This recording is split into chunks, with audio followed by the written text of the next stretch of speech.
It was a Tuesday evening in New York City, sometime in the middle of the 1990s. The city had a different rhythm back then.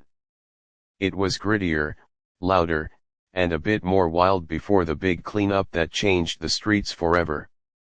The air was thick with the smell of exhaust fumes, roasted nuts from street carts, and that distinct, damp odor that comes from concrete canyons that never see the sun. People moved with purpose, heads down, shoulders up, walking fast to get wherever they needed to go. Nobody had time to look up, and nobody had time to stop. Amidst the sea of movement, one man was trying very hard to become invisible. He was tall, with dark hair that was slightly messy from a long day. He wore a worn-out leather jacket, a plain t-shirt, and jeans that had seen better days. On his feet were a pair of scuffed boots. To anyone walking past, he looked just like another weary soul making his way through the urban jungle. But if someone had stopped and looked really closely, they might have recognized him. He was Keanu Reeves. At this point in his life, he had been in several big movies. He had been a time-traveling teenager and a road-tripping slacker. But right now, he wasn't a movie star. He was just a guy who was incredibly hungry and exhausted. He had spent the last few months working on a film set. The hours were long, often starting before the sun came up and finishing long after it went down. He memorized lines, he did stunt work, he pretended to be people he wasn't for 12 hours a day. It was a job that he loved, but it was also a job that took everything out of him. The heavy lights, the loud noise of the crew, the constant pressure to perform, it left him feeling drained. All he wanted tonight was peace. He didn't want a red carpet. He didn't want a photographer to flash a camera in his face. He just wanted a slice of pizza. He turned a corner and saw the glowing sign of a small pizza shop. It wasn't a fancy restaurant. There were no tablecloths or waiters in bow ties. It was just a narrow room with a counter, a glass case showing different kinds of pizza, and a few small tables crowded together. This was perfect. Through the greasy window, he could see a few people sitting inside, eating and talking in low voices. It felt warm. It felt safe. Keanu pulled the brim of his baseball cap down lower over his eyes. He adjusted the collar of his jacket to make sure his face was hidden in shadow. It was a trick he had learned over the years. If you look like you are hiding, people look harder. If you just look like you are tired and minding your own business, people usually leave you alone. He took a deep breath, pushed the heavy glass door open, and stepped inside. A bell above the door jingled, but nobody really noticed. The shop was moderately busy. A couple in the corner was sharing a soda and a large pepperoni pizza. A man in a business suit was reading a newspaper while eating a slice with one hand. The guy behind the counter was moving metal trays around with a loud clatter. The smell inside was overwhelming in the best way possible: bubbling cheese, baking dough, garlic, and oregano. It smelled like comfort. It smelled like real life. Keanu walked up to the counter. The guy making the pizza looked up, wiped his hands on his apron, and nodded. "What can I get you?" "Just a slice, please," Keanu said softly. "The plain one is fine." "Slice, coming up," the worker said. He used a metal paddle to scoop a slice from the tray and threw it into the oven to reheat for a minute. Keanu stood by the counter, his hands in his pockets. He looked around the room. He loved places like this. In the movies, everything is polished and perfect. The hero always drinks his coffee from a clean white cup in a spotless cafe. But real life isn't like that. Real life is crumbs on the table, fluorescent lights that buzz overhead, and a floor that feels a little sticky under your shoes. He felt his shoulders start to drop. The tension from the movie set began to fade away. Here, nobody was asking him to act. Nobody cared about the box office numbers. He was just another customer waiting for dinner. The worker pulled the slice out of the oven, slid it onto a paper plate, and handed it over. $2. Keanu paid, took the plate, and looked for a seat. The table by the window was taken, and the booth in the back was full. He found a small, round table near the wall that was empty. He sat down on the wobbly metal chair. The pizza was hot, the cheese stretching as he took the first bite. He burned the roof of his mouth slightly, but he didn't care. It tasted amazing. It was hot, salty, and greasy. He closed his eyes for a second and just enjoyed the moment. For a few minutes, everything was calm. Keanu watched the traffic outside through the window. Yellow taxis drove by, splashing water on the wet pavement. People hurried past with umbrellas. It was a perfect moment of solitude. He felt invisible, which is exactly what he wanted. But that feeling was about to be shattered. The heavy glass door swung open again, much harder this time. It banged against the rubber stopper, making a loud noise that cut through the quiet hum of the pizza shop. Keanu opened his eyes and looked toward the entrance. The atmosphere in the room changed instantly. It was like a sudden drop in temperature. The couple in the corner stopped talking. The man with the newspaper lowered it slightly to see who had come in. 3 young men walked in. They were loud, filling the small space with their energy. They laughed and shoved each other, their voices echoing off the tiled walls. They looked like they had been drinking, or maybe they were just high on the energy of the city. They wore baggy clothes and heavy boots that stomped loudly on the floor. They didn't walk in to buy pizza, they walked in to take up space. Keanu took another bite of his slice, chewing slowly. He kept his head down, but his eyes were watching. He had seen this type of energy before. It wasn't necessarily evil, but it was unpredictable. It was energy looking for a place to go. Usually, when people are loud in a pizza shop, it's just because they are happy. But this was different. There was an edge to their laughter. It was sharp. It was mocking. They were looking at the other customers as if they were punchlines to a joke they hadn't told yet. The leader of the group, a tall guy with a backwards hat and a leather jacket, walked up to the counter. He didn't look at the menu. He didn't look at the worker. He just leaned his elbows on the glass case, smudging it with his sleeves, and looked around the room like he owned it. "Yo, give us 2 slices, he said, his voice loud and commanding. "And make it fast. We ain't got all day." The worker behind the counter didn't look intimidated, just annoyed. He was used to dealing with all types in the city. $2 a slice. Pay first. The guy in the leather jacket laughed, looking back at his friends. "You hear this guy, pay first."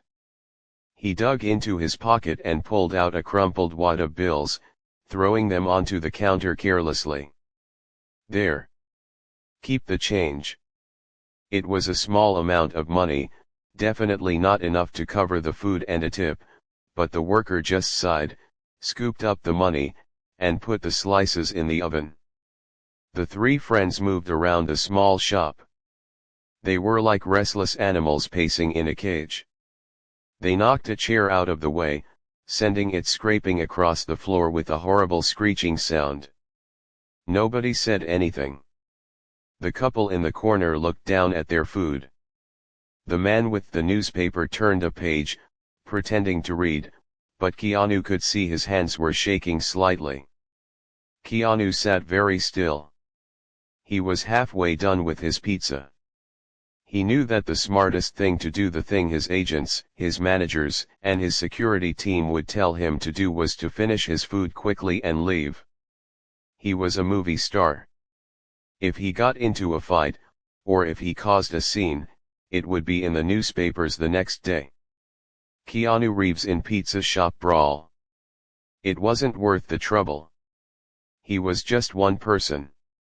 What could he do? But he couldn't just leave. He could feel the tension in the room tightening like a rubber band ready to snap. The three guys were feeding off each other.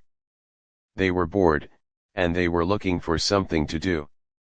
They started making comments about the people in the shop. "Look at this guy," one of them said, pointing at the man reading the newspaper. "Reading the paper like he owns the place." "Old school," another one sneered. "Nobody reads paper anymore, Grandpa." The man with the newspaper ignored them, but his face turned red. The bullies laughed again, a sound that grated on the nerves. It was the sound of people who enjoyed making others feel small. They turned their attention to the couple in the corner, making loud kissing noises and whispering things that were clearly meant to be overheard. The young woman pulled her jacket tighter around herself, looking at the door, wishing she could leave but too scared to walk past them. Keanu felt a familiar feeling in his chest. It was a tightness, a heat. It wasn't fear. It was anger. It was a deep, burning frustration at the unfairness of it all. These guys were ruining a peaceful place. They were scaring people who were just trying to eat dinner. And for what? Because they could, because they thought it was funny. He watched them out of the corner of his eye. He was dressed down, sitting in the shadows. They hadn't noticed him yet. They were too busy looking for easy targets. They wanted people who were weak, people who wouldn't fight back. They were predators, and they were scanning the herd. Then, the oven timer dinged. The worker put the 2 slices on the counter. The leader of the group grabbed them. He took a bite, chewing with his mouth open. "Tastes like cardboard," he announced, loud enough for the whole shop to hear. He looked at the worker. "You call this pizza? This is garbage."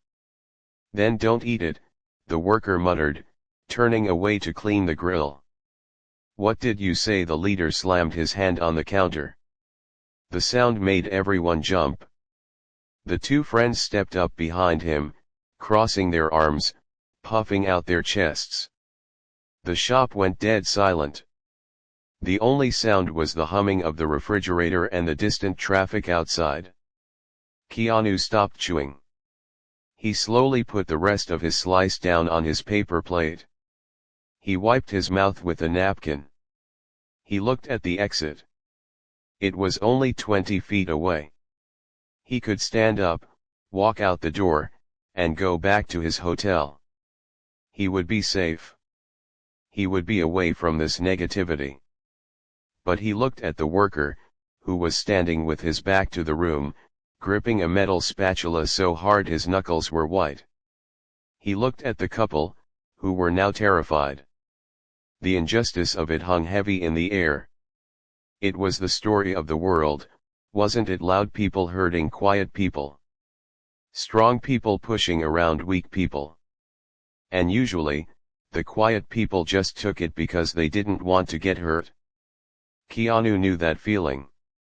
He had been the quiet kid. He had been pushed around. But he wasn't that kid anymore. And even though he was tired, even though he just wanted peace, he knew that sometimes peace has to be defended. The 3 bullies were still leaning over the counter, taunting the worker, waiting for him to turn around so they could feel powerful. But the worker didn't turn around. He just kept cleaning the grill, his back a wall of silent resistance. This lack of reaction only made the leader angrier. He turned away from the counter, scanning the room for a new target, someone else to intimidate. His eyes swept over the couple, over the man with the newspaper, and then, his gaze landed on a young man sitting alone at a small table near the back. This young man looked different from the others. He was thin, wearing a hoodie that looked too big for him. He had headphones on and was looking down at a sketchbook, drawing. He wasn't paying attention to the world. He was in his own bubble. To the bullies, he looked like the perfect victim. He looked like someone who wouldn't make a scene. The leader nudged one of his friends and pointed a finger at the young man with the sketchbook. A nasty grin spread across his face. "Hey," he said, his voice dropping to a dangerous volume. "Check out the artist over there." The friend laughed. "Yeah. Looks like he's drawing a picture of his feelings." The third one grabbed a napkin from the dispenser, crumpled it into a ball, and tossed it. It bounced off the young man's shoulder. The young man didn't react. He kept drawing, maybe thinking it was an accident, or maybe just trying to ignore it. Keanu watched the napkin hit the young man. He saw the young man flinch slightly, pull his shoulders in, trying to make himself even smaller. It was a defensive gesture. It was the universal language of "please don't hurt me." The leader of the group grabbed another napkin. He balled it up, soaking it in the grease from his pizza plate. He took aim, like a pitcher on a mound. He threw it harder this time.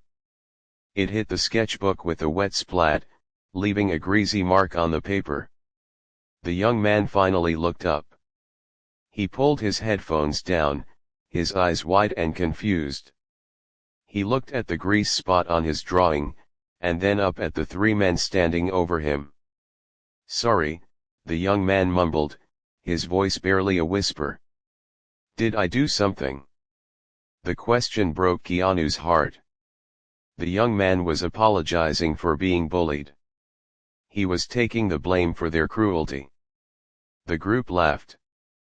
They loved this. They had found their entertainment for the night. The leader pulled out a chair and sat down backwards on it, right in front of the young man, invading his space completely. "You didn't do anything, kid," the leader said, his voice dripping with fake kindness.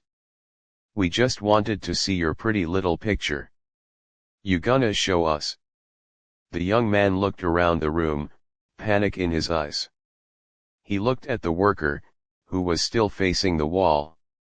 He looked at the couple, who were staring at their plates.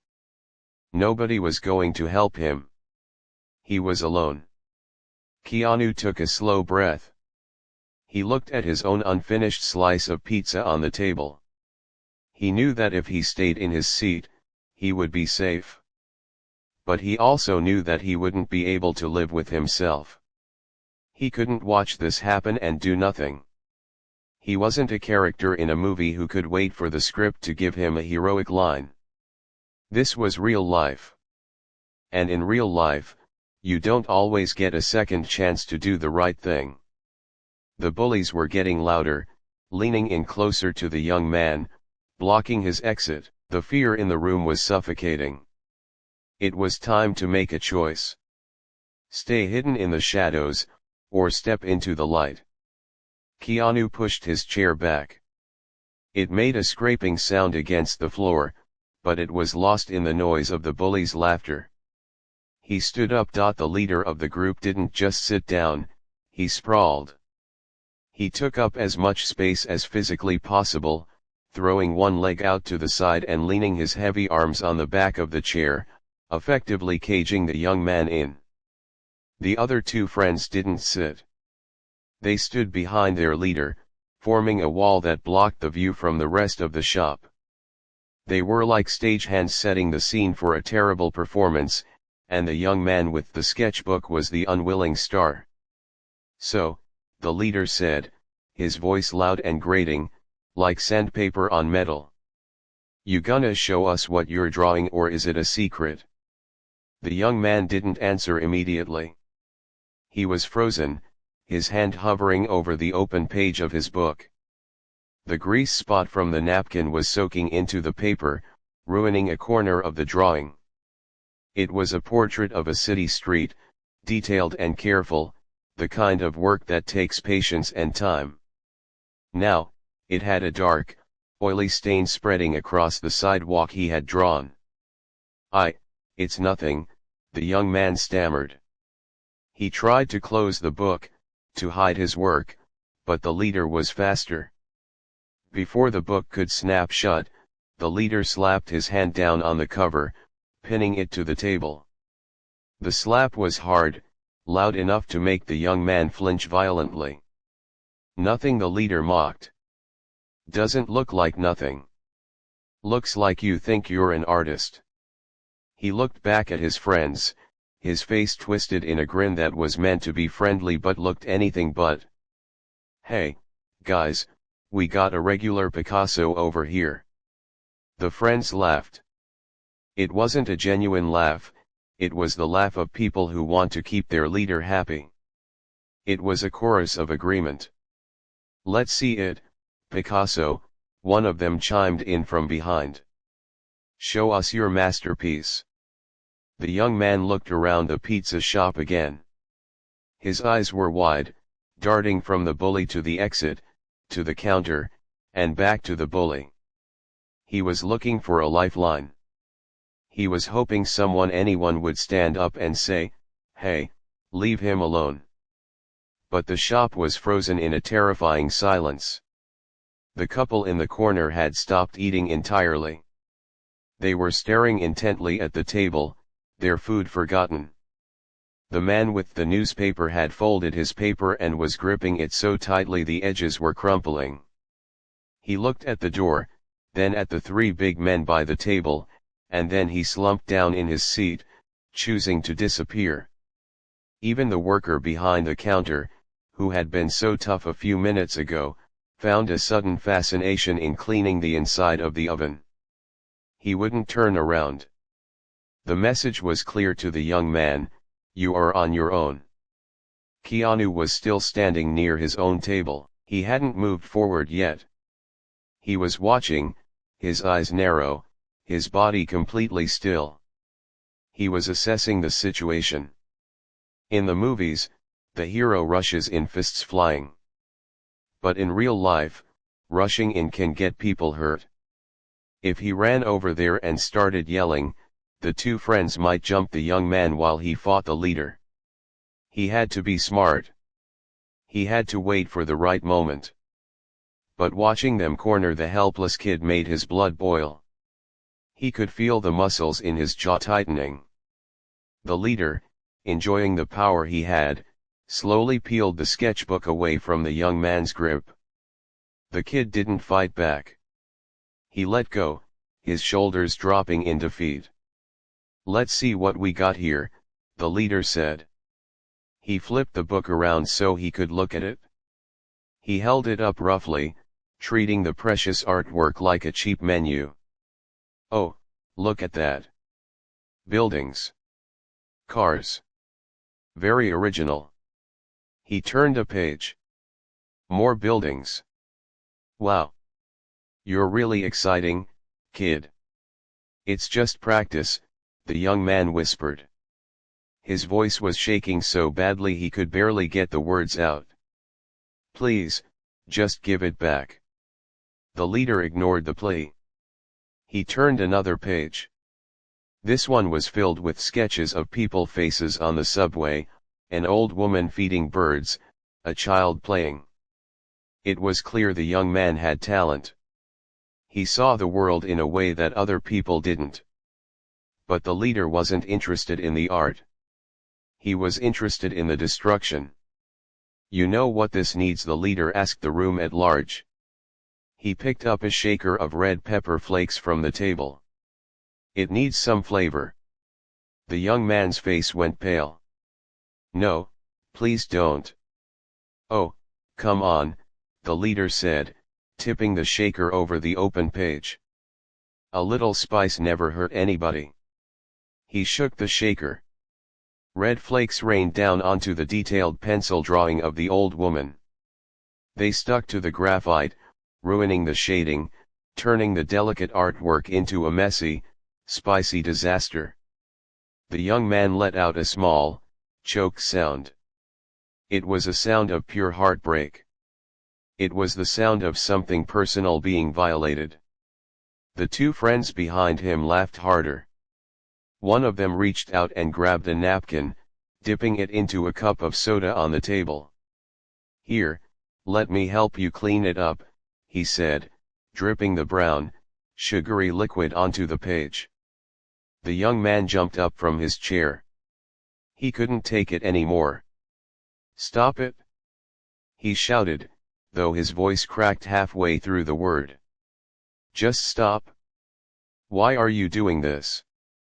The room went dead silent. The shout hung in the air like smoke. The leader slowly put the shaker down. He looked up at the young man, who was now standing, trembling with a mix of fear and rage. The leader's grin vanished. In its place was a cold, hard look. He didn't like being challenged.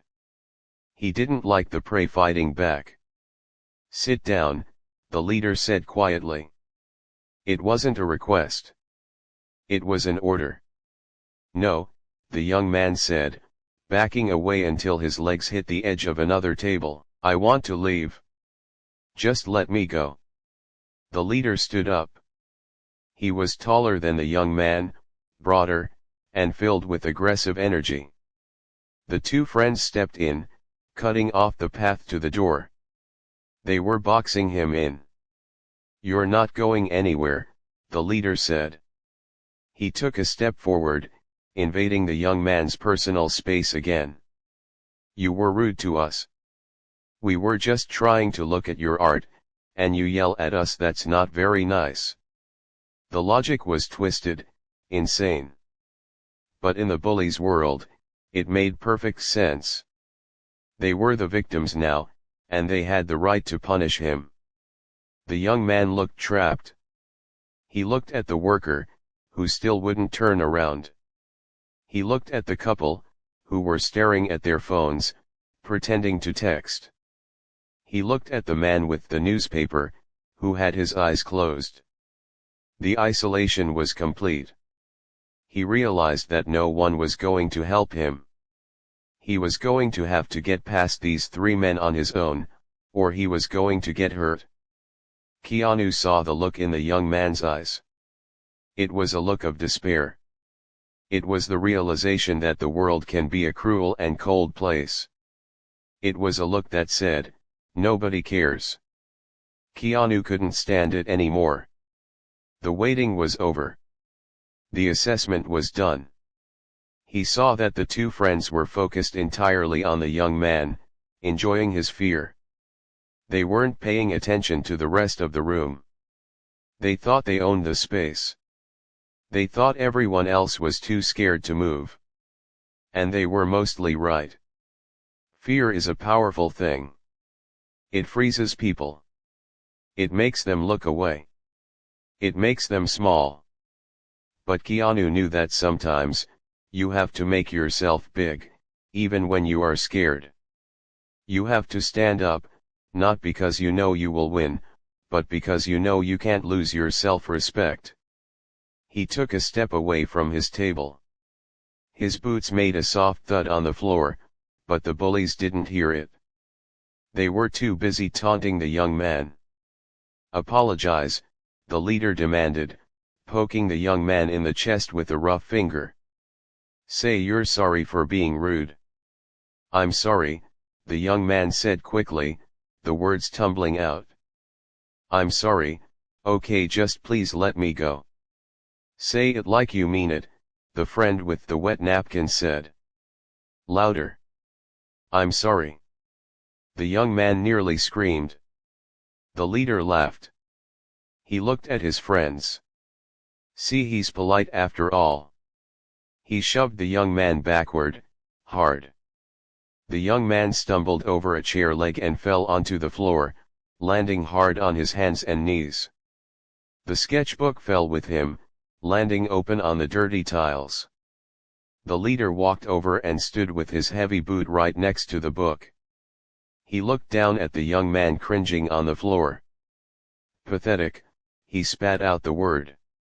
He lifted his foot as if he was going to stomp on the book. Hey! The word was spoken clearly. It wasn't yelled. It wasn't screamed. It was just said. But it cut through the air like a knife. The leader froze. He didn't stomp his foot down, he paused, hovering for a second, and then slowly lowered his foot to the side of the book. He turned around, looking for the source of the voice. Keanu was standing a few feet away now. He had closed the distance while they were focused on the boy. His hands were loose at his sides. He wasn't in a fighting stance. He didn't look angry. He just looked calm. Unbelievably calm. The leader stared at him. For a second, there was a flicker of confusion in his eyes. This wasn't supposed to happen. Nobody intervened. That was the rule of the streets. Mind your business and keep your head down. Who was this guy in the leather jacket and the baseball cap? What the leader snapped, his voice full of attitude. You talking to me? Keanu adjusted his cap slightly. He looked past the leader to the young man on the floor, who was looking up with a mixture of shock and hope. Then Keanu looked back at the leader. Yeah, Keanu said. His voice was level, low, and steady. I'm talking to you. I think you've had your fun. The shop felt like it had stopped breathing. Even the refrigerator seemed to stop humming. The worker slowly turned around, a towel in his hand, his eyes wide. The couple looked up from their phones. The man with the newspaper opened his eyes. The leader looked Keanu up and down. He saw a guy in old clothes. He didn't see a movie star.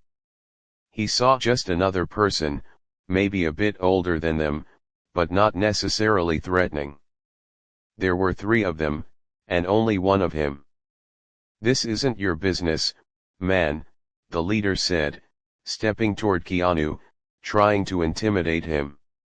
Walk away. Keanu didn't move back. He didn't flinch. He held his ground. He looked the leader right in the eye. It was a gaze that was unnerving.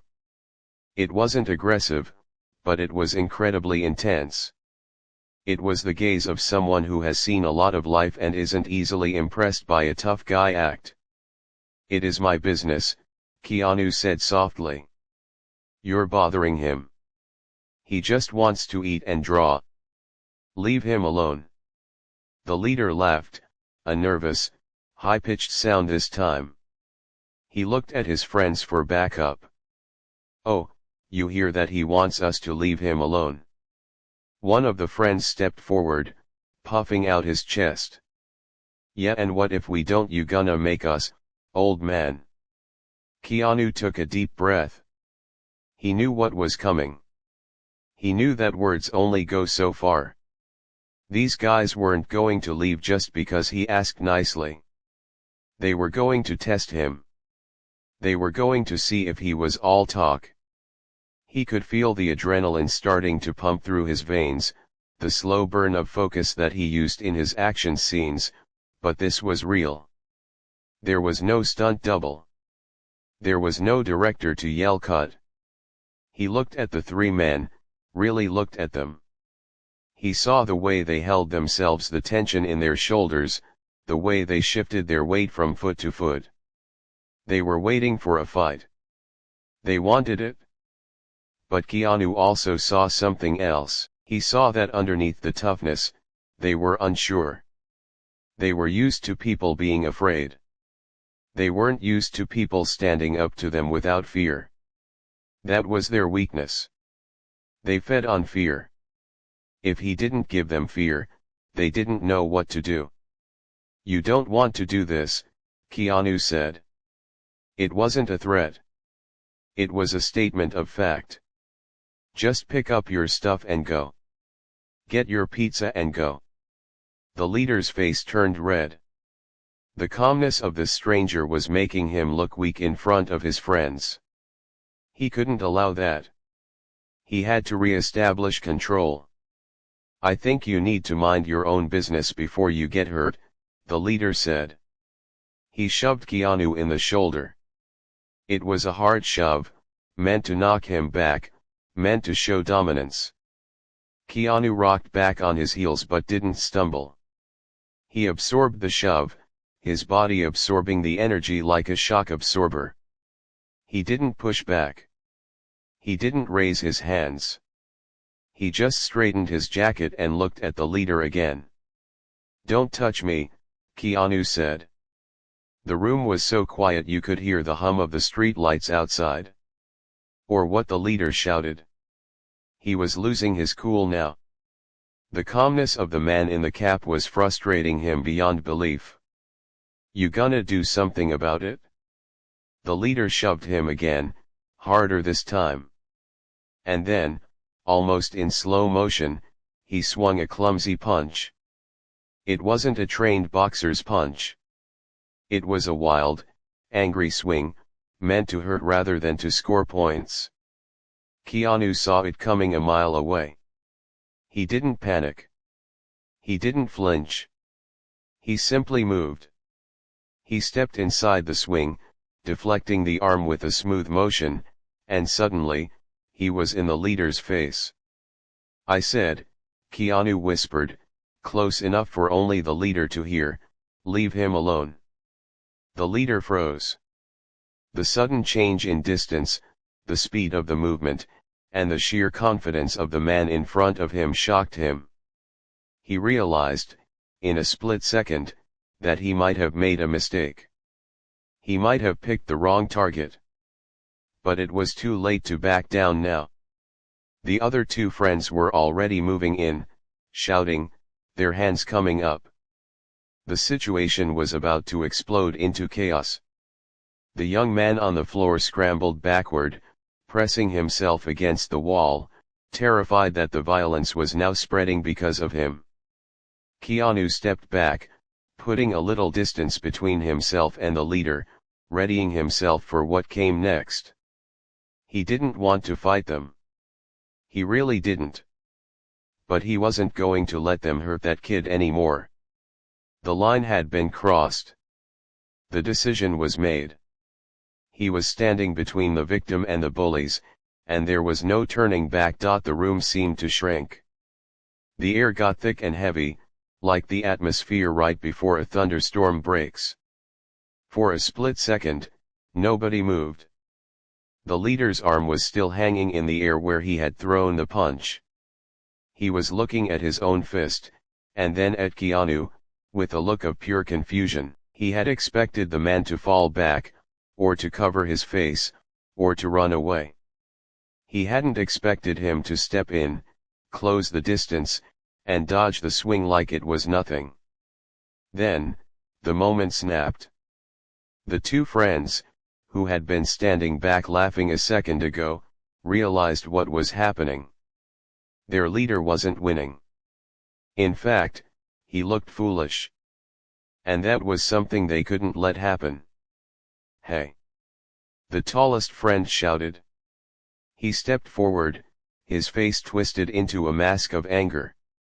He was big, broad-shouldered, and used to using his size to push people around. He lunged at Keanu, trying to wrap his arms around him to tackle him to the ground. Keanu saw him coming in the reflection of the pizza shop's glass window. He didn't panic. Panic makes you slow. Panic makes you make mistakes. Instead, he felt a strange sense of clarity. It was the same feeling he had when he was learning complex fight choreography on set, but this was sharper. This was real. He stepped to the side, pivoting on his foot just enough to let the big man rush past him.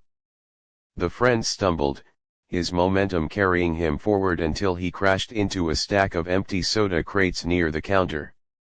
They crashed to the floor with a loud, echoing clatter. The noise was shocking in the quiet shop. The leader of the group shook off his confusion. His face turned a deep shade of red. Humiliation is a powerful fuel, and he was burning up with it. He didn't care about the young man with the sketchbook anymore. He just wanted to wipe the calm look off Keanu's face. "You think you're tough?" the leader screamed. He didn't throw a punch this time. He grabbed a metal chair from a nearby table and swung it wildly. It was a stupid, dangerous move. Swinging a chair in a small, crowded space isn't fighting, it's destruction. The couple in the corner screamed and ducked under their table. The workers shouted, "Hey! Watch the glass!" Keanu saw the chair coming. He knew he couldn't dodge it entirely without backing into the young man on the floor. So, he didn't dodge. He moved forward. He caught the legs of the chair as they swung toward him, absorbing the impact with his forearms. It hurt, a sharp, jarring pain that ran up to his shoulders, but he held on. For a second, they were locked in a tug of war over the chair. The leader was snarling, pulling back, trying to rip the chair away or kick Keanu in the shins. Keanu held his ground, his boots planted firmly on the tiled floor. He looked the leader right in the eyes. "Drop it," Keanu said. His voice wasn't loud. It was steady. It was the voice of someone who was tired of this nonsense. "Just drop it." The leader hesitated. He was looking into eyes that showed no fear, only determination. He realized, with a sudden cold chill, that this stranger wasn't scared of him. And without fear, the leader had no power. The third friend, the one who had stayed back the longest, finally decided to join in. He looked around and saw that his friends were losing. He saw the big friend climbing out of the soda crates, looking dazed. He saw the leader struggling against the stranger's grip. He realized the tables had turned. "Let him go!" the third friend yelled. He ran toward Keanu, aiming a kick at his side. Keanu saw the kick coming. He couldn't hold the chair and block the kick at the same time. He made a split-second decision. He let go of the chair. The leader, expecting resistance, was pulled off balance by the sudden release. He stumbled backward, tripping over his own feet and falling hard onto the floor. The chair clattered away, sliding under a table. Keanu turned his attention to the kicker. He didn't try to hit him. He simply used the momentum of the guy's run against him. He stepped aside, grabbed the guy by the back of his jacket, and gave him a firm, hard push in the direction he was already going. The friend tripped over the leader, who was trying to stand up, and they both went down in a heap of tangled limbs and curses. Suddenly, it was quiet again. The violence had lasted only seconds, but it felt like hours. The leader scrambled up, his face now red with embarrassment as well as anger. He looked at his friends. They were messy, disorganized, and shocked. They looked at Keanu. He was standing in the middle of the room, breathing a little harder, his jacket slightly askew, but otherwise unhurt. He hadn't thrown a single punch. He hadn't kicked anyone. He had just stopped them. The leader looked around the shop. He saw the worker standing behind the counter, holding a heavy metal pizza peel. He saw the man with the newspaper standing up now, looking ready to help. He saw the young artist on the floor, looking up at Keanu like he was a guardian angel. The dynamic had shifted completely. 5 minutes ago, they were the predators and everyone else were the prey. Now, they were just three guys who had made a mess and gotten shown up in front of a room full of strangers. The leader pointed a shaking finger at Keanu. "This isn't over," he spat, but the words sounded hollow. There was no threat in them, only a desperate attempt to save face. Keanu just looked at him. He didn't say anything. He didn't need to. He just stood there, a calm presence in the center of the chaos. The leader looked at his friends. Come on. Let's get out of here. This place is a dump anyway. He turned and walked toward the door, trying to act like he was leaving by choice, not because he was beaten. The friends followed, the big one rubbing his arm where he had hit the crates, the third one looking down at his shoes, ashamed. They shoved the door open and disappeared into the night. The bell jingled cheerfully, a strange contrast to the heavy mood they left behind. As soon as the door closed, the tension in the room snapped. Everyone let out a breath they didn't know they were holding. The worker slammed the pizza peel down on the counter. Good riddance, he shouted. And don't come back. Keanu didn't react to the outburst. He immediately turned his attention to the young man on the floor. The breaking point had passed, but the damage was done.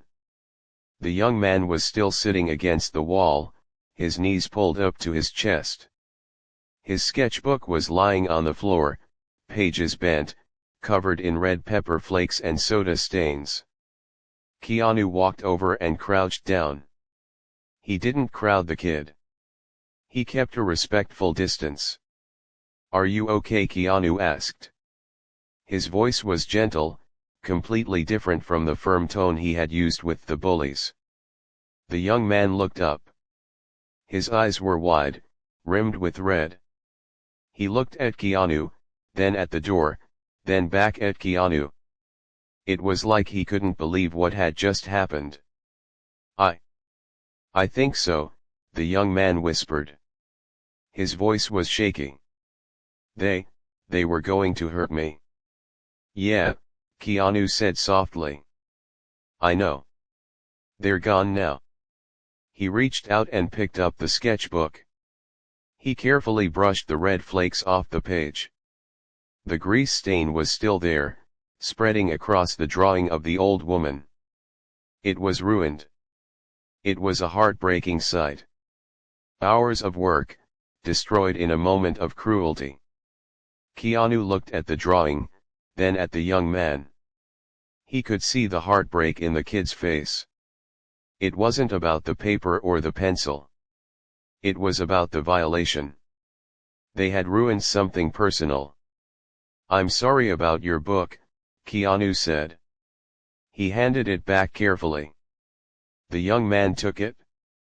He held it against his chest like a shield. It's okay, he said, though a tear rolled down his cheek. You stopped them. Nobody ever does that. Keanu shook his head. People should. More people should. The couple in the corner stood up. The man looked at Keanu, a look of shame on his face. I was going to call the police, he mumbled, though everyone knew he hadn't moved. Keanu looked at him and gave a small, understanding nod. It's okay. It happened fast. He didn't lecture them. He didn't make them feel worse than they already did. He knew that fear was a paralyzing thing. He understood why they stayed in their seats. He wasn't interested in judging them. He was just glad it was over. He stood up and held a hand out to the young man on the floor. Come on. Let's get you off the floor. The young man took the hand. It was warm and calloused. Keanu pulled him up easily. The kid wobbled a bit, his legs weak from the adrenaline crash. Can I get you a soda? Keanu asked. Or a fresh slice on me? The young man shook his head rapidly. No. I want to go home. Okay, Keanu said. Do you live far? Just a few subway stops. Good, Keanu said. Walk with me to the station, it's safer in numbers. The young man looked surprised. You'd do that? Sure, Keanu said. I'm done eating anyway. Keanu turned back to his table where his half-eaten slice of pizza was getting cold on the paper plate. He walked over, took a $20 bill out of his pocket, and tucked it under the plate. It was far more than the pizza cost, but he wanted to make sure the worker was taken care of after the trouble. He looked at the worker. "Sorry about the mess, man." The worker, who had been watching the whole interaction with a look of awe, shook his head. "Are you kidding me? You handled that. You handled that like a pro. You're him, aren't you?" Keanu paused. He looked at the worker, then at the couple, then at the young man. He realized that in the chaos, his cap had fallen off. His face was fully visible. The secret was out. He gave a small, sheepish smile. "Just a guy eating pizza," he said. He picked up his cap, put it back on, and pulled the brim low. "Come on," he said to the young man. "Let's get you out of here." They walked to the door. The young man walked a little straighter now. He wasn't hunching his shoulders anymore. He held his ruined sketchbook tightly, but he wasn't looking at the floor. He was walking next to someone who had stood up for him, and that gave him a little bit of that strength back. As they stepped out onto the street, the cool night air hit them. The city was still loud, still bright, still moving. The cars were honking, the sirens were wailing. But the air felt cleaner now. The feeling of oppression that had been inside the pizza shop was gone. Keanu stuck his hands in his pockets. They walked in silence for a block. The young man kept glancing at him, wanting to say something, wanting to express the gratitude that was swelling up in his chest, but the words were stuck. "Why did you do it?" the young man finally asked. His voice was quiet, almost lost in the street noise. "They could have had a knife. Or a gun. You didn't know them. Why risk it for me?" Keanu looked ahead at the traffic lights changing from red to green.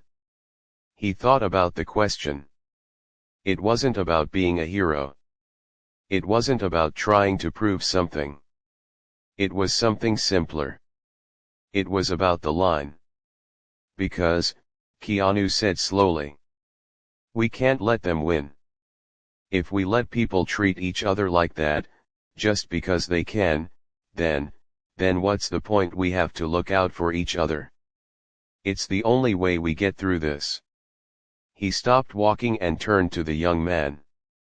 The subway entrance was just ahead. The stairs led down into the ground, taking people away from the street. "You're going to be okay," Keanu said. "Don't stop drawing. Okay, don't let them take that from you." The young man clutched his book. "I won't," he promised. "Good," Keanu said. "Take care of yourself." "You too," the young man said. "And, thank you." "Really?" Keanu nodded once. He watched the young man walk down the subway stairs and disappear into the crowd below. Then he turned and started walking the other direction, toward his hotel. He was tired. His arm hurt where the chair had hit it. His adrenaline was fading, leaving him feeling heavy and drained. But as he walked through the streets of New York, passing the bright windows and the dark alleys, he didn't feel the weight of the city anymore. He felt light. He had seen an injustice, and for once, he had been able to do something about it. He hadn't fixed the world, and he hadn't saved everyone. But he had made a difference for one person, on one Tuesday night. And that, he decided, was enough. The cool night air felt good against Keanu's face, but it did little to calm the storm still raging inside his chest. He walked briskly, putting several blocks between himself and the pizza shop. His boots hit the pavement with a steady rhythm: step, breathe, step, breathe. It was a way to ground himself, to remind his body that he was safe, that the danger was over. As he walked away from the subway station, the adrenaline that had been fueling him began to fade. It didn't leave all at once, it trickled away, leaving behind a heavy, tired feeling in his muscles. His left arm, where the metal chair had glanced off him, started to throb with a dull ache. He rolled his shoulder, wincing slightly.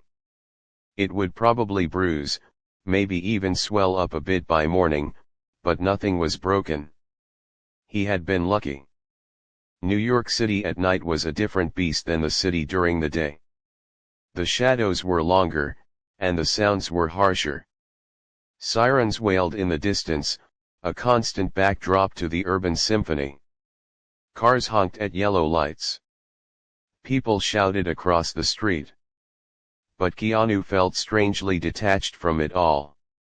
He moved through the crowds like a ghost. He passed a group of teenagers laughing outside a movie theater. For a split second, his body tensed up. He saw the way they pushed each other, the loud volume of their voices, and his mind flashed back to the pizza shop. He saw the leader's sneering face, the flying chair, the fear in the young artist's eyes. His heart rate spiked. He forced himself to relax. These kids were just laughing. They were happy. They weren't looking for a fight. He realized that the encounter had left a mark on him, too. It wasn't just a physical bruise. It was a mental one. It was a reminder that the world could turn ugly in a heartbeat. It was a reminder that safety was an illusion. He kept walking, turning onto a quieter street. The lights were dimmer here, and the foot traffic was thinner. He passed a bodega with its lights blazing brightly inside. The owner was behind the counter, reading a magazine. A cat was sleeping on a stack of potato chip bags. It looked so peaceful.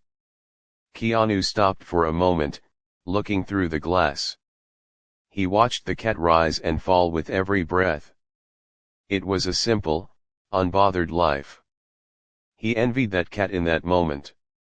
He reached into his pocket and pulled out some change. He pushed the door open. The little bell above the door chimed, a friendly sound. The owner looked up, a middle-aged man with a mustache and kind eyes. He didn't recognize Keanu, or if he did, he didn't show it.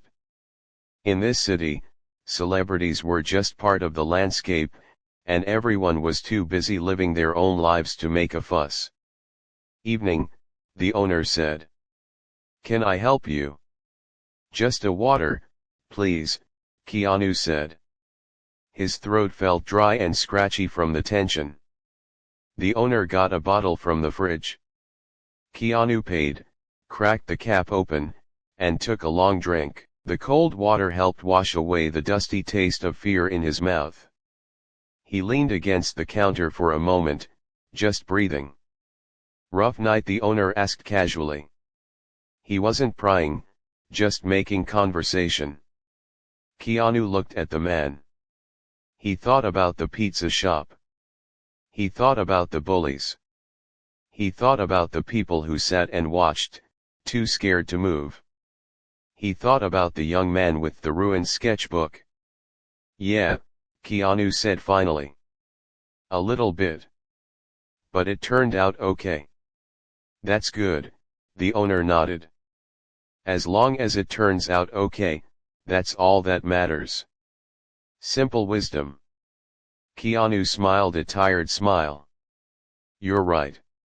He finished the water and tossed the bottle in the recycling bin near the door. He gave a small wave to the owner and stepped back out into the night. The interaction had helped. It had grounded him back in the reality of normal human kindness. Not everyone was a bully.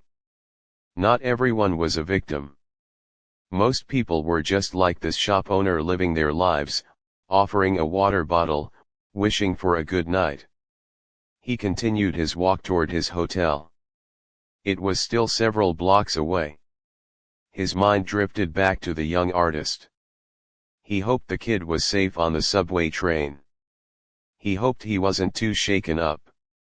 He hoped he wouldn't stop drawing. It made Keanu think about his own life.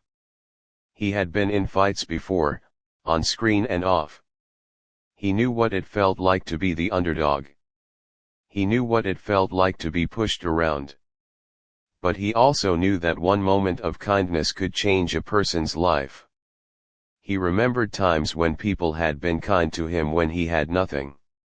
A stranger giving him a ride, a friend offering a couch to sleep on. Those small acts of decency were like lifelines. He wondered if the young man would remember him. Probably not as Keanu Reeves, the movie star. Hopefully, he would just remember him as the guy who stepped in. That was enough. Keanu stopped at a crosswalk, waiting for the light to change. A taxi cab sped through the intersection, splashing water from a pothole onto the sidewalk. Keanu stepped back just in time. He watched the tail lights fade into the distance. The city was aggressive. It demanded your attention. It tested you constantly. He looked at his reflection in the shop window next to him. He looked messy. His hair was windblown, his jacket was wrinkled, and there was a smudge of grease on his jeans from the pizza shop. He didn't look like a star. He looked like a guy who had been through something. He liked that. It felt real. Sometimes, the glitz and the fame felt like a costume he wore. Tonight, he felt like he was just wearing skin and bone. The light changed. He walked across the street. A homeless man was sitting on the corner, wrapped in a heavy blanket, holding a cup.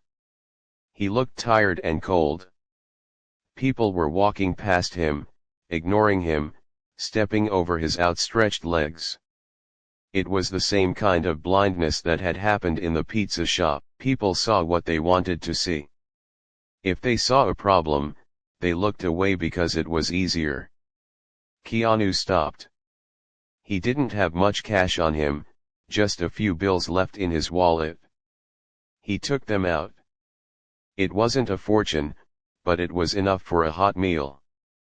He crouched down and put the money gently into the man's cup. "Thank you," the man mumbled, looking up with weary eyes. "God bless you." "Take care of yourself," Keanu said. He stood up and walked on. He didn't do it for a blessing. He didn't do it to feel good about himself. He did it because it was the right thing to do. It was the same logic as the pizza shop. You see a need, and you fill it if you can. You see an injustice, and you fix it if you're able. It was simple arithmetic. Add a little good to the world to balance out the bad. As he got closer to the hotel, the pain in his arm was getting worse. He knew he should probably put some ice on it. But he didn't want to go inside just yet. He wasn't ready to be locked in a room. He needed to process this. He turned into a small park that was on the way. It was mostly empty, except for a few people walking dogs. He found a bench under a large oak tree and sat down. The wood was damp with dew, soaking through his jeans, but he didn't mind.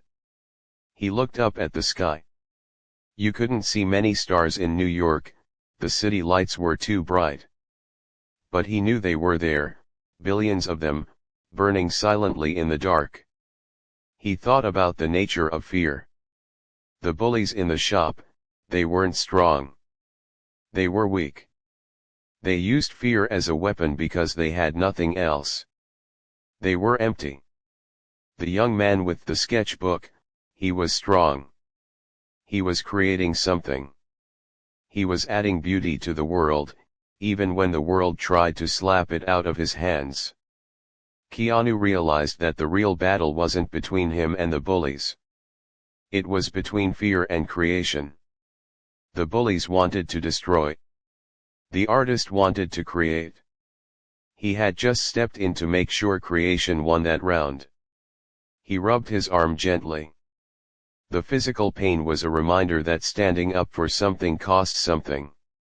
It costs energy. It costs safety. Sometimes it costs blood. But the cost of doing nothing is higher. If you do nothing, you lose a piece of your soul. You let the darkness win a little bit. And he wasn't willing to give the darkness even an inch.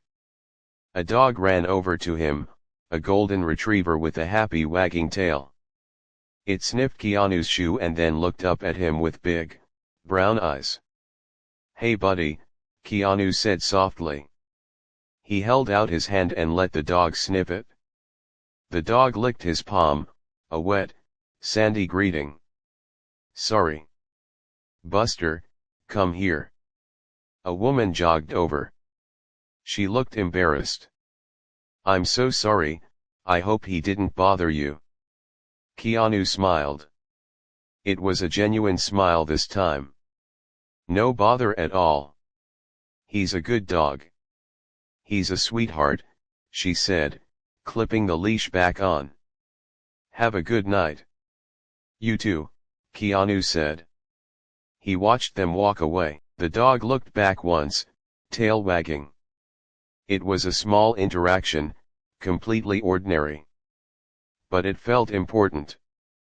It reminded him that the world was full of good things, too. Dogs, and art, and pizza, and kind strangers in bodegas. The bad stuff was loud, but the good stuff was there if you looked for it. He sat on the bench for a long time. The city noise became a blur. He felt a sense of peace settle over him. It wasn't the excitement of the fight. It wasn't the rush of victory. It was the quiet satisfaction of knowing he had done his job. Not his job as an actor, but his job as a human being. He looked at his hands.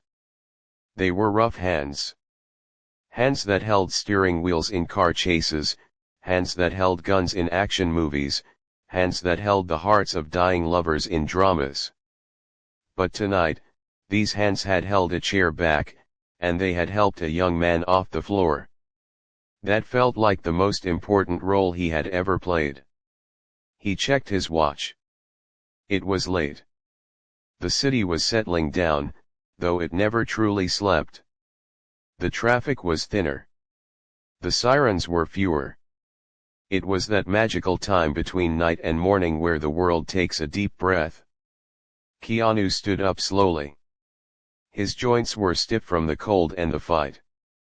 He stretched his arms over his head, groaning slightly as his muscles protested. He felt old and young at the same time. Old in his bones, but young in his spirit. He still believed in things. He still believed in justice. He hadn't let the world make him cynical yet. He started walking again. The hotel was just a block away now. It was a tall, fancy building with a doorman in a uniform and a lobby that smelled like expensive flowers and polish. It was a different world than the pizza shop. It was a world of velvet ropes and VIP lists. But as he approached the entrance, he didn't feel like he belonged in that world anymore. Not tonight. Tonight, he belonged to the streets. He belonged to the pizza shop and the subway station. He belonged to the reality of the city. He reached into his pocket and touched the crumpled receipt from the pizza shop. He kept it. It wasn't a receipt for a meal. It was a receipt for a choice. A choice to see, and to act. He walked up to the glass doors of the hotel. The doorman saw him coming and hurried to open the door, bowing slightly. "Good evening, sir," the doorman said. "Welcome back." "Thanks," Keanu said. He stepped into the warm, golden lobby. The contrast was jarring.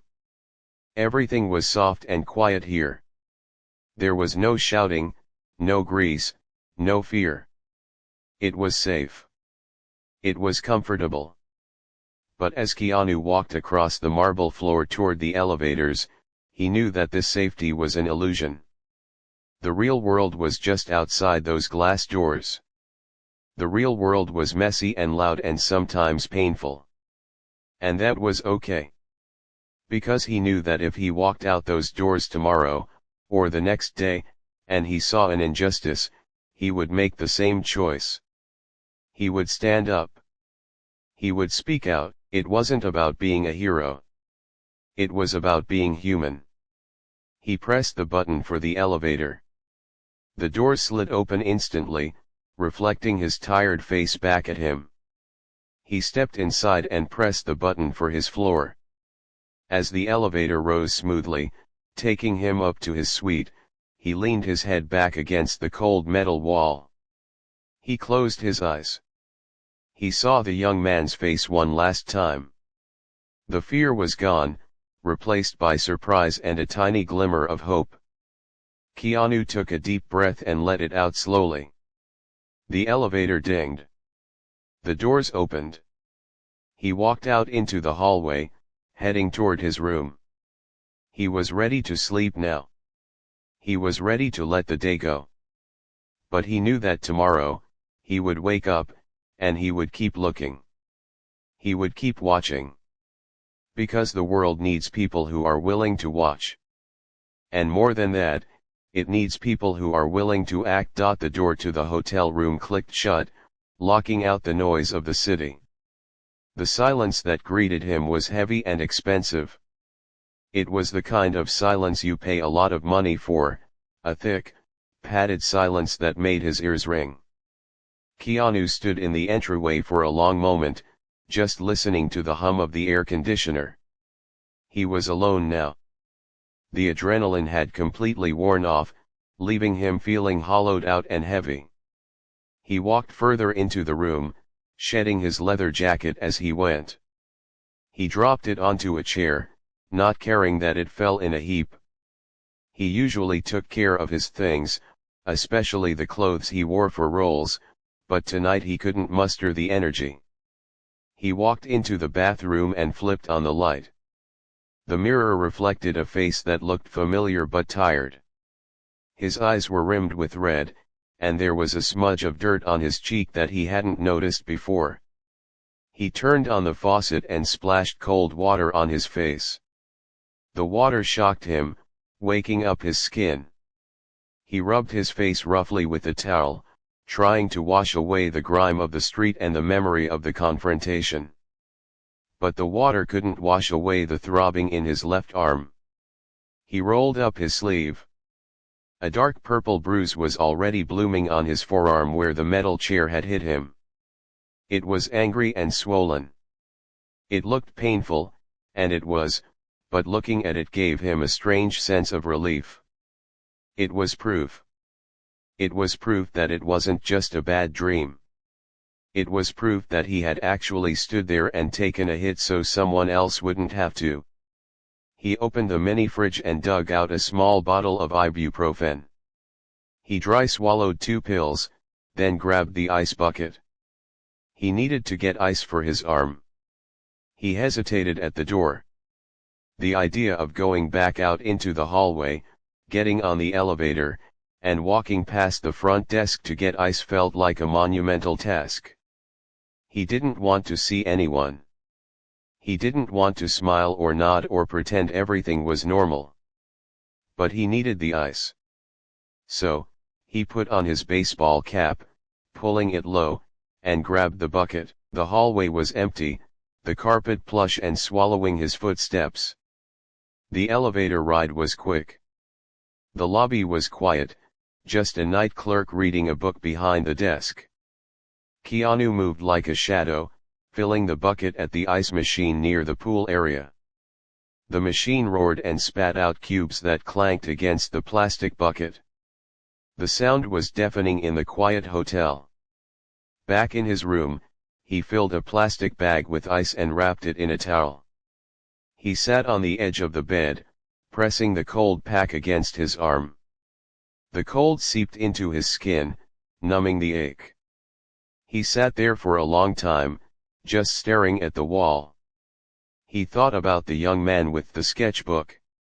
He wondered if he was safe in his bed tonight. He wondered if he would ever draw in a pizza shop again, or if the experience had scared him away from public places. It was a heavy thought. The idea that a few minutes of cruelty could change a person's life. Fear is sticky, it stays with you. Keanu knew that from his own life. He had lost people he loved. He had faced pain that didn't leave a bruise but hurt much worse. He knew that the world could break your heart in a million ways. But he also knew that kindness was the only thing that could put the pieces back together. He lay back on the bed, still holding the ice pack. The room was dark except for the light coming under the door. He closed his eyes, but sleep didn't come immediately. His mind was racing, replaying the scene over and over. He saw the chair swinging. He saw the leader's face. He felt the weight of the decision he had made. In the movies, decisions are easy. The music swells, the hero stands up, and the audience cheers. But in real life, there is no music. There is just the sound of your own heart beating in your ears. There is the very real possibility that you could get hurt, or that you could make things worse. The powerful decision he had made wasn't powerful because it was loud. It was powerful because it was quiet. It was the decision to care when it would have been easier not to. He thought about the people in the shop. The couple, the man with the newspaper, the worker. They had all watched. They had all been scared. He didn't blame them. Fear is a survival instinct. It tells you to hide, to stay safe, to protect yourself at all costs. But when everyone follows that instinct, when everyone looks away, the bullies win. The world becomes a harder, colder place. By standing up, he had broken that cycle. He had shown them that they didn't have to be afraid, at least not tonight. Eventually, the ibuprofen started to work, and the exhaustion took over. His breathing slowed down. The tension in his shoulders melted into the mattress. He fell into a deep, dreamless sleep. The next morning, the sun was shining through the sheer curtains when he woke up. For a second, he didn't know where he was. Then he felt the stiffness in his arm and remembered. He sat up slowly. His body felt like it had been through a workout. He was sore in places he didn't expect: his back, his legs. He got out of bed and went to the window. He pulled the curtains back. Below, the city was already moving. Yellow taxis were lining up, people were rushing to work, delivery trucks were double parked. It was a new day. The world hadn't stopped turning because of a fight in a pizza shop. That was the thing about New York. It absorbed everything. It took the drama and the violence and the kindness and churned it all together into the concrete. Keanu took a shower, letting the hot water run over his sore muscles. He washed the dirt and the sweat away. When he got out, he looked at himself in the mirror. The bruise on his arm looked even darker today, a deep shade of blue and black. It looked like a painting. It looked like a badge. He got dressed. He put on a clean pair of jeans and a simple gray sweater. He didn't put on the costume of a movie star today. He just put on clothes. He packed his bag, zipping it shut with a final sound that signaled the end of his stay. Before he left the room, he stood in the center of the floor.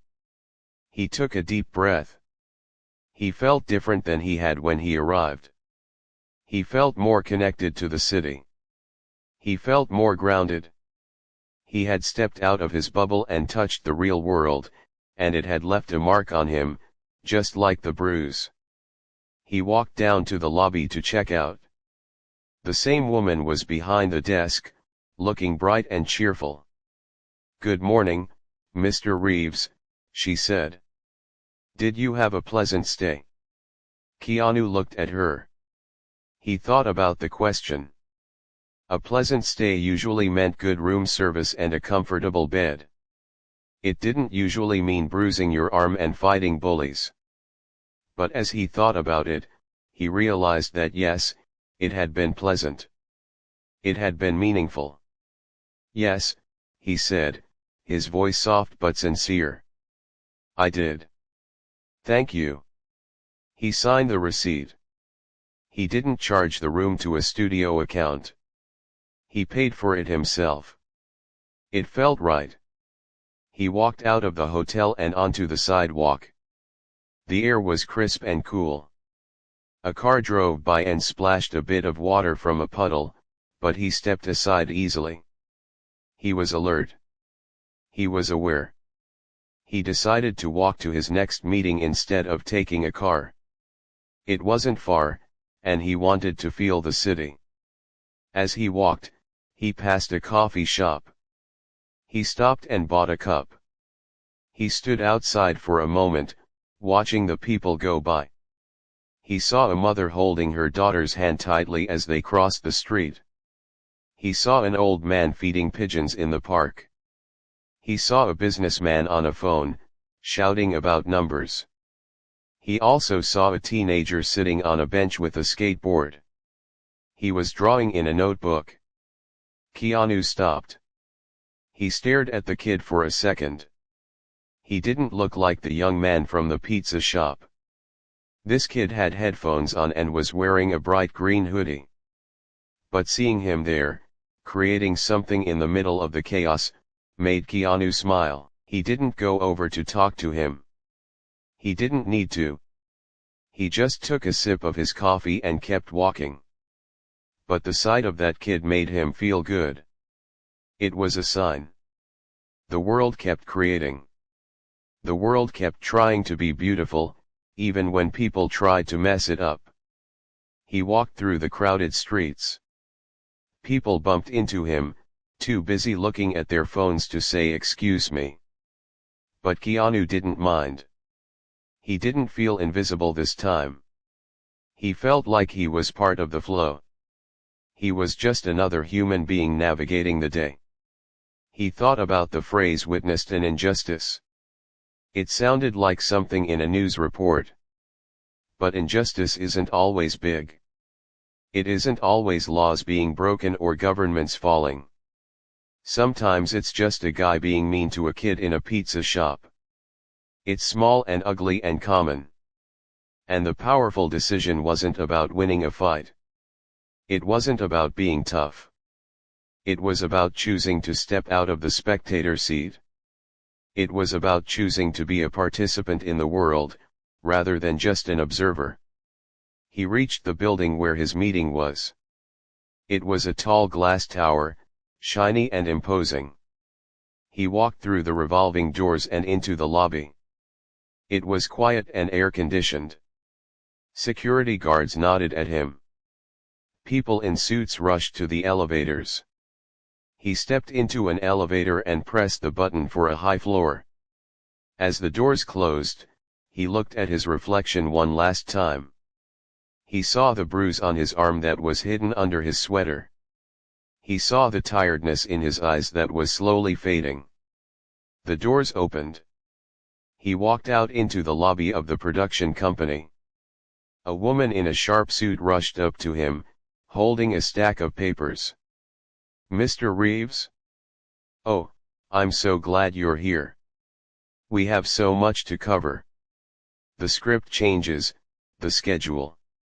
She was talking a mile a minute, stressed and focused. Keanu smiled at her. It was a warm, easy smile.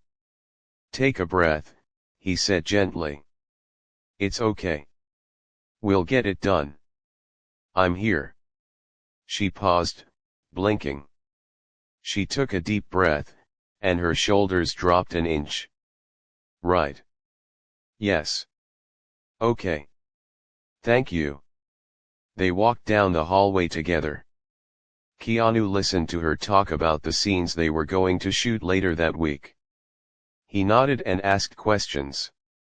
He was present. He was focused. But in the back of his mind, he kept the pizza shop. He kept the feeling of the young man's hand in his, helping him off the floor. It was a small memory, but it was like a compass. It pointed him in the right direction. He knew that in the future, he would probably face more injustices. He would see more things that weren't right. He wouldn't be able to fix everything. He couldn't save everyone. But he knew that he would never look away again. He had made the decision once, and that made it easier to make it again. He walked into the conference room. The lights were bright. The table was full of people waiting for him. He took his seat at the head of the table. He looked around at the faces looking back at him. They saw a movie star. They saw a character. But he knew who he really was. He was just a guy who liked pizza. A guy who hated bullies. A guy who was willing to take a hit. Okay, Keanu said, leaning forward, his hands on the table. Let's get to work.